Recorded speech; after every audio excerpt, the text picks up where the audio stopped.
you go, there you are. You moving isn't going to remove the emotional turmoil that you're experiencing.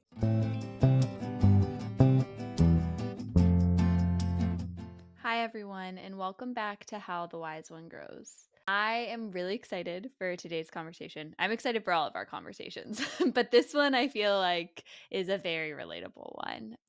I think it's safe to say that at some point during most people's lives, they've had like a really strong thought or desire to pack up and move somewhere new. Like I was feeling that way earlier today.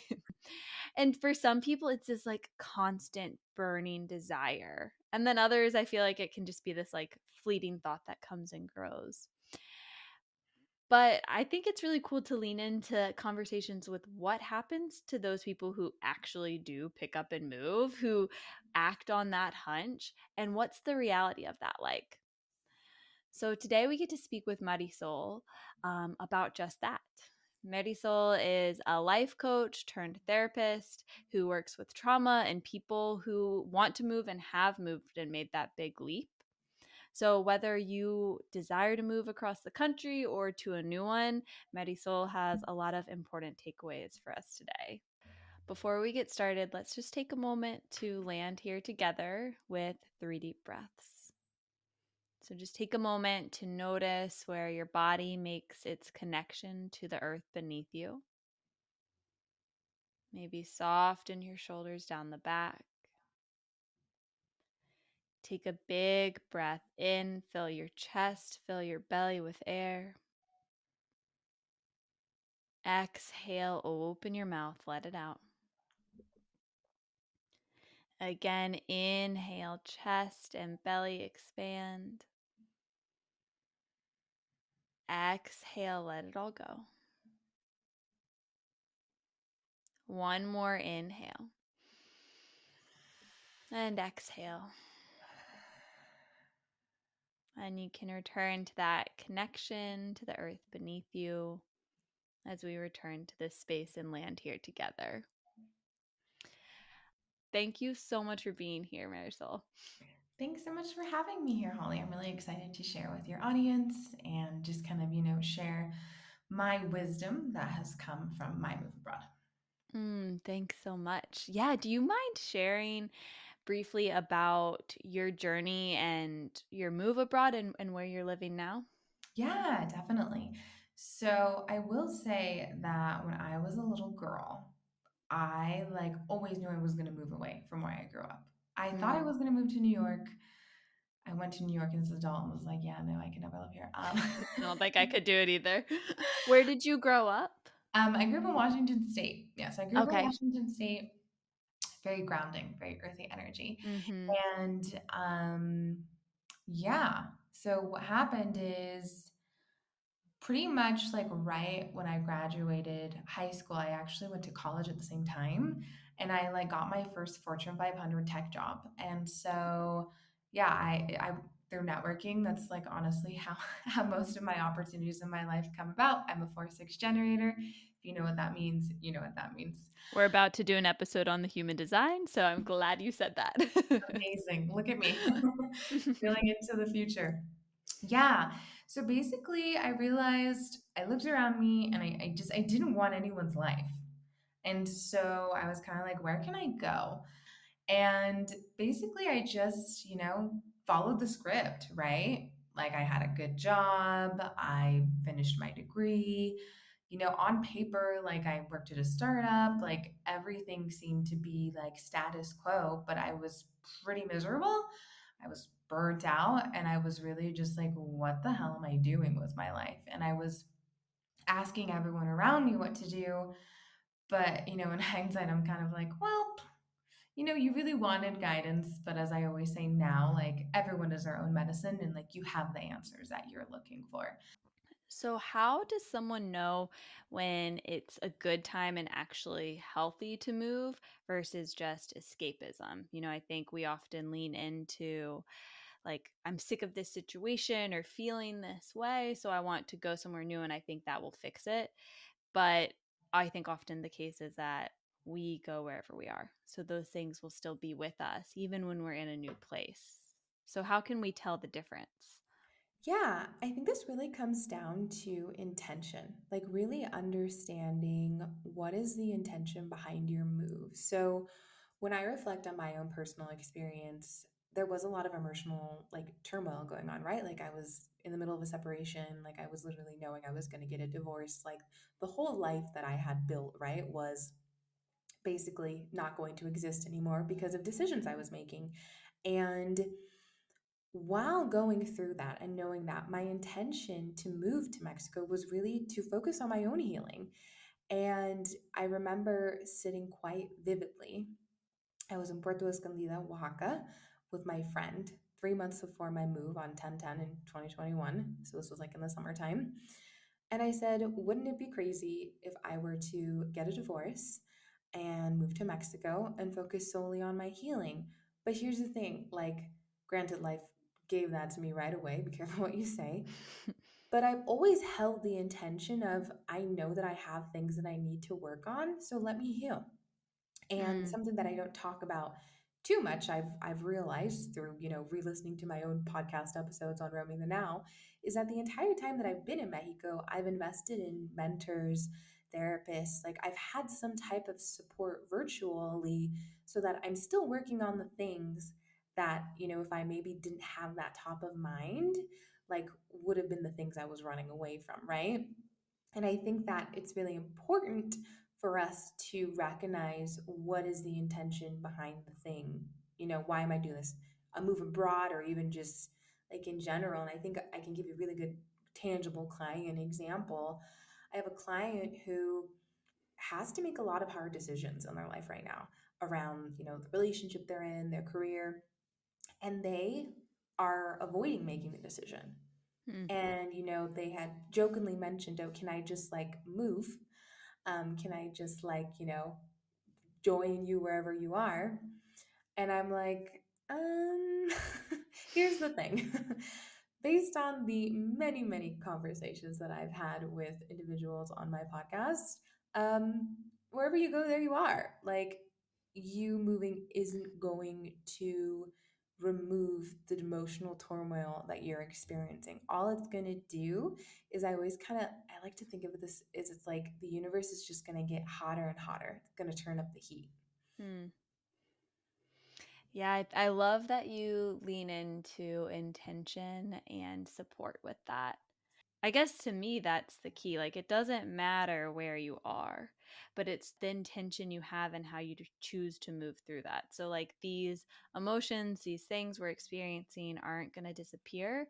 We have to learn how to work through our stuff. And for some people, like, staying in your home base when you have community and support around you, as well as like a professional to work with, that can be a great way to work on it. And then maybe it's not that you move somewhere, but you get to go visit and explore and travel.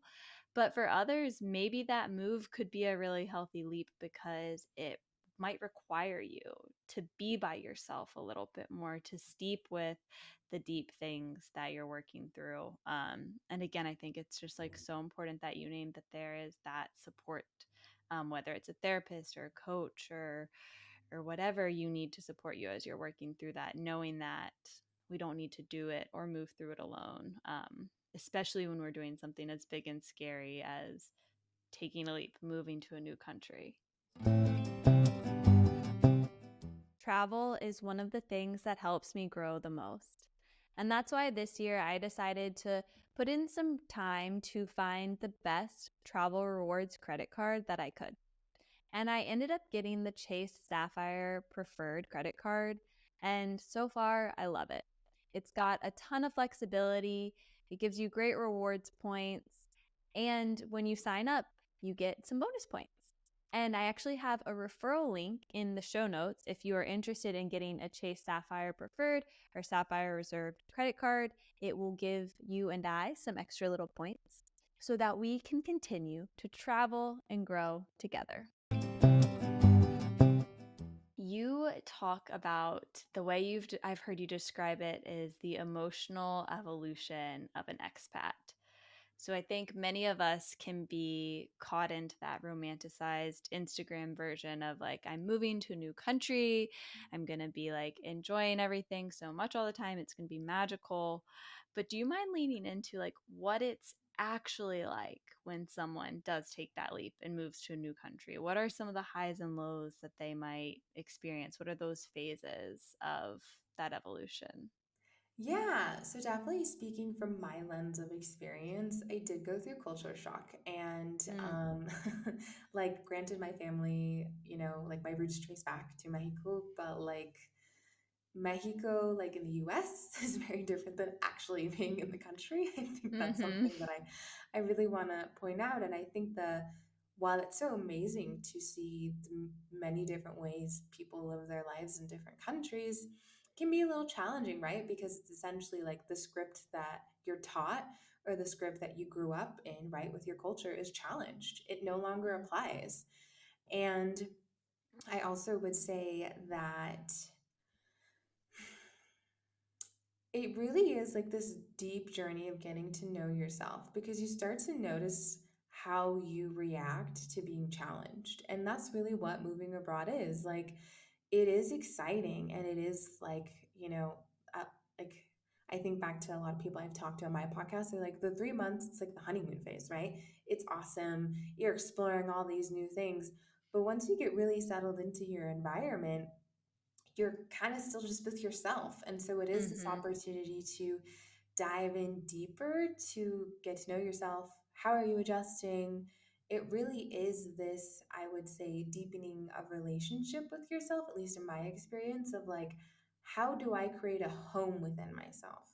So that no Mm. matter where I am, no matter what country I'm in, no matter what Airbnb I'm in, I feel at home within me, as well as I think another challenge is the whole concept of identity. Because essentially, who you were, like, for example, my credentials and stuff in the US, like, they don't really mean much here, you Mm-hmm. know? And so, if you are someone who heavily identifies with that, you kind of realize, like, wow, like, your identity is so reliant based on the environment that you're in. And for me, that's kind of been like a breath of fresh air to kind of just like let go of, oh, like I don't need to define myself by titles or roles or I have this or that. I get to define myself by my characteristics, right? What are the things that remain constant no matter where I am? What is my essence? And I feel like that's given me a lot of freedom to just be who I am in this moment. And that's really all I can do, you know? Mm, I love that. That actually reminds me, this is not equivalent to living abroad, but like growing up, I would was the most homesick kid ever. Like I could barely go to kindergarten. I cried every day. My parents would go to the grocery store and I would cry the whole time. I had just like serious attachment issues. Couldn't do sleepovers. And this like I mean it was even hard for me like going to college. Like being away from home has always been hard.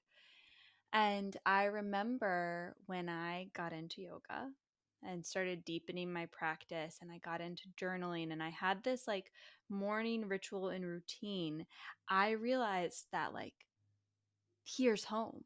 Like I was able to then find home within myself. And I was like, I take this everywhere I go. Like, I don't have to be in that place or with that person to find home. I can come back to her every single day. And, I still do those practices to this day.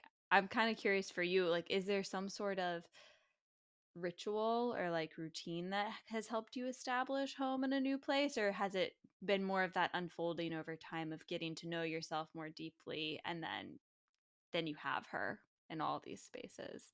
Yeah, that's a great question. So I would say that my journey of finding home within has definitely been in phases. So the Mm. first phase was recognizing just the amount of trauma that I was holding in my body and Mm. how much I was operating from a level of trauma, which was survival mode. And I was able to process a lot of that through somatic work, which is what I'm trained to do through my trauma informed facilitation. Mhm. So the first 4 months of that program was actually my own healing. And then we jumped into how do we facilitate this experience for others. So that was the first phase. Then I think the second phase has really been through my study of the gene keys. So I do study the gene Mm. keys. It's a What are personal, the like, jinkies? yeah, as I say, I want to like do the gene keys justice. Yeah, So I'm going to just like read what do is it. what do the gene keys mean. So Gene Keys is essentially like a body of work by Richard Rood, and it's really about like an inner journey of inner awareness and contemplation. And what it really does is it guides you through, like, all of us have these keys, these genetic keys, right? Like certain numbers, and they have a gift, they have a shadow, and they have a city. Mm, And so, what we're able to do while studying this body of work is not only uncover our own shadows, but also see how it relates to like the collective experience of the shadow as well. And it's been really, really profound. And I think also what makes me realize I have home within me is that, like, I'm not an individual, I'm like part of this collective energy. And I would say that the Gene Keys is a really good way to study kind of like the shadows mm, of humanity as a whole without being too identified with it, because it's kind of like the mm-hmm, underworld. But as with everything, there's always a light and then there's always a shadow. So it's mm-hmm, not, you know, and I would say that because of that, journey and really studying that, and because I have these practices of, tuning into the body, knowing that, like, they call it earthing, like, walking on the earth and making that connection. Or like I do have a pretty like regular practice of going to Temazcal. It's a traditional Mexican sweat lodge. Basically go and sit in a dark room. The hut, it's like made with really hot. It's a whole experience, but for like They two are hours. incredible. Like your teeth sweat. It is unreal. It's quite the experience, and I think what I'm really getting at is all the things that I do to help me create a sense of home are things that really bring me into my body. I'm not running away from Mm, anything. Yeah. mm-hmm. Really requiring yourself to embody that experience. Get out of Mm-hmm. the head and like be it, feel it, live it. Mm-hmm. Mm. I'm very similar because I'm all air signs. I'm in my head all the time. So I think that's why, like, I'm a potter. I teach yoga. Like, these are the things that like ground me into the earth, into my body. That's how I can be here. Mm-hmm. Um, I really love that you spoke about shadows. I think that keeps coming up right now. When this is being recorded, not when this will be released, but this is being recorded like right before the solar eclipse in Libra, which is like a big time of working with shadows. And we just did an episode 73, with a shaman on shadow work as well, like how we work with shadows. I'm curious, like with the jinkies, is there a way that you work with the shadows that come up? Um, or is it just about like learning to see them and hold them as a part of the whole? Yeah. So I want to bring up something interesting just for fun that I want to share, because it actually came Yeah. up in a conversation with a medicine man that I had recently. He said that we are entering the age where there are actually no more shamans. Like, we're entering the age where Mm, everyone is their own like proprio medicina. Like, mm, everyone is their own medicine man or medicine woman. And I just feel like the need to share that, because I thought that that was really like enlightening. yeah. Thank you. But in the way of working with the shadows, I think what happens is shadows are basically just uncomfortable emotions, right? It's Mm, uncomfortable things that we experience, or uncomfortable emotions that are living inside of us. And the thing is that what I've realized is energy doesn't really like, you can't be destroyed. I'm like being brought back to this like memory when I was living in California and I bought my first sound bowl from she's like a really popular sound bowl healer, and she told me like energy cannot be like destroyed, it can only be transmuted or transformed. And so mm, when we're thinking about working with our shadows, it's not about like, oh, I'm, looking at this thing in me and, well, I looked at it and, to the side. It's actually beginning to build a relationship with that part of you, so that you can see, oh, am I actually operating from this place in me that is actually emotionally distressed? Or am I mm, operating from this place in me that is empowered and embodied? Because our shadows don't go away. Like, for example, I'll give you like a big one, in the spirit of vulnerability. So my mom mm-hmm. died when I was really young, through studying my gene keys and everything, I realized my mom had this really big fear of abandonment. And I remember that when my mom was getting ready to die, like she knew she was going to die, her own, like her trauma of being abandoned was being triggered so much in her because she knew she was going to abandon her kids. That's how Mm. she was seeing it and perceiving it, right?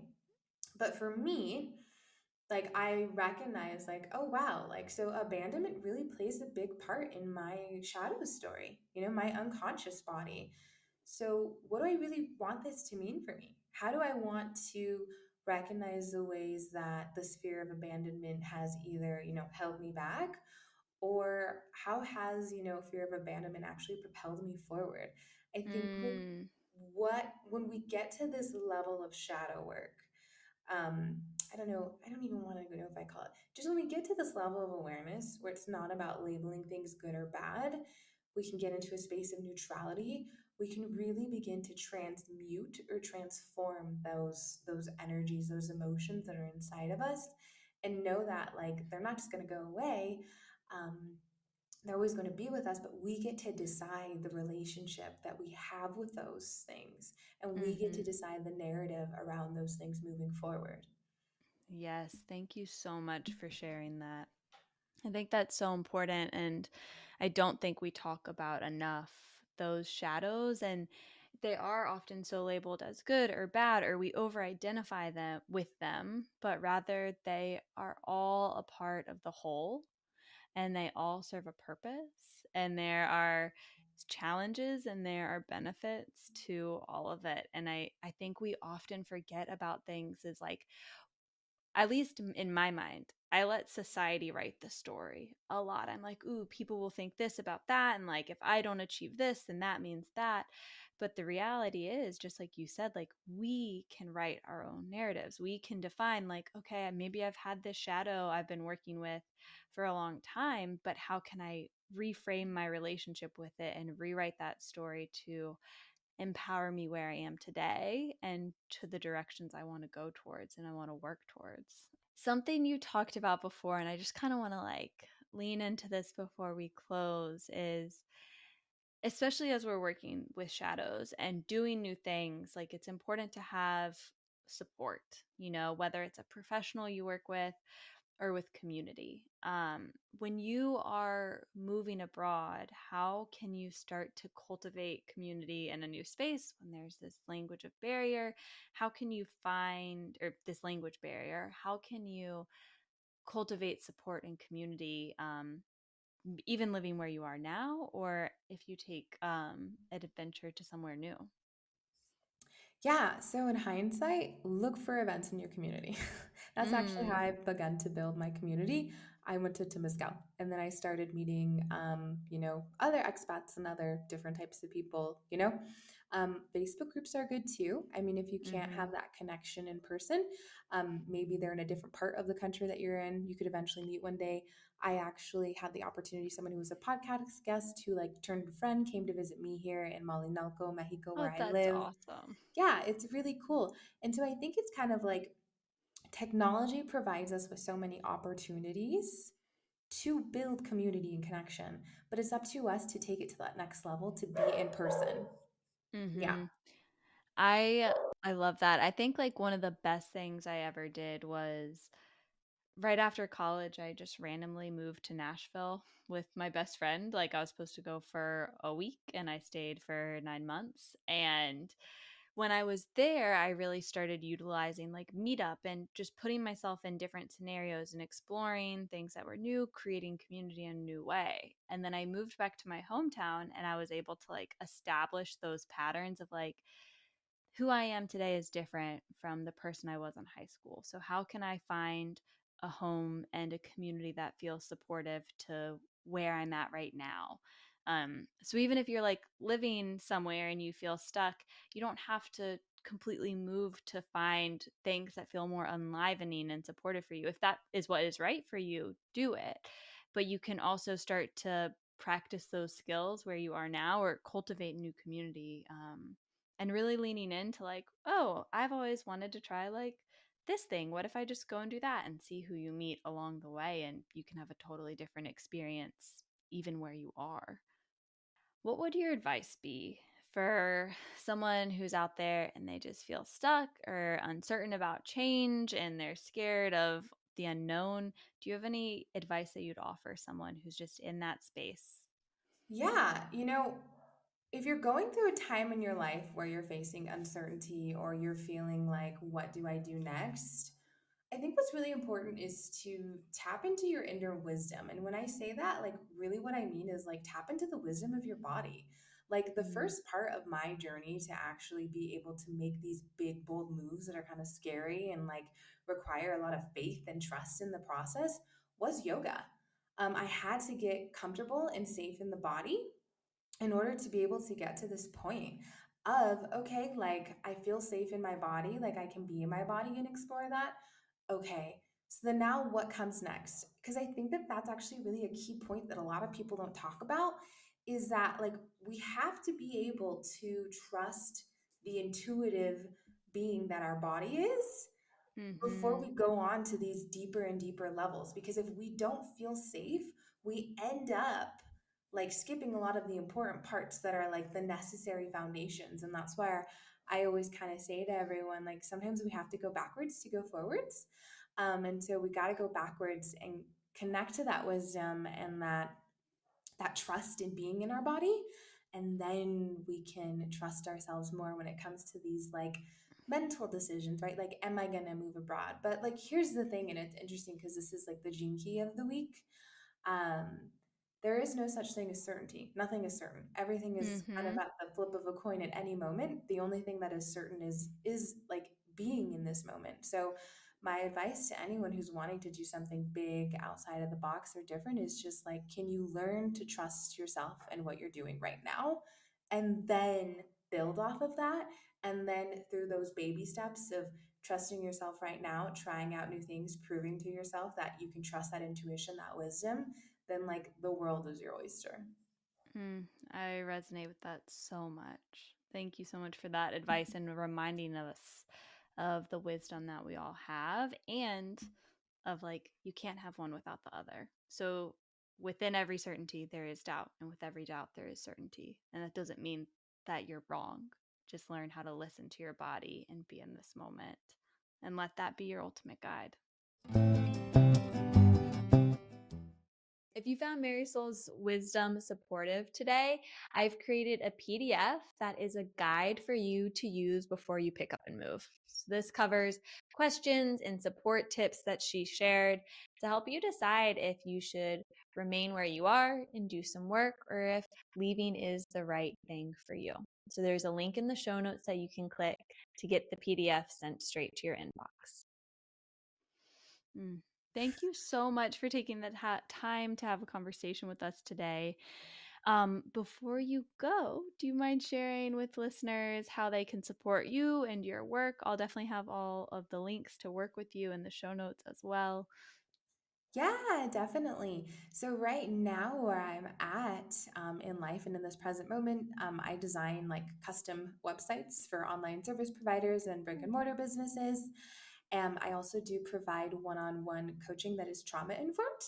So if you are interested in that, you can visit connectwithmarisol.com. And if you're interested in listening to my podcast, Roaming the Now, which is all about building a life and business abroad, you can do so by visiting connectwithmarisol.com. I have a link to my podcast. You can listen to it on Apple, Spotify, and it's video too on YouTube. So whatever platform is your preferred of choice, you can tap into it there. And if you are really considering moving abroad, I highly encourage listening to the podcast because we have like a diverse amount of subjects around the psychological and emotional journey of moving abroad. Awesome. Thank you so much. And I'll be sure that we have all the links in the show notes for people to check out your podcast and your work. If you haven't already, you should totally join the Dream Team. The Dream Team is an amazing group of listeners who support this podcast and make it possible every month. And you can join for as little as $3 a month. You'll support the podcast. You'll get a special handwritten postcard from yours truly, and a shout out in an upcoming episode. And if you aren't able to financially support at this time, it would mean the world to me if you would consider following this podcast on your favorite streaming platform, leaving a review. They make a world of difference, and sharing an episode you love with a friend so that we can continue to learn and grow together.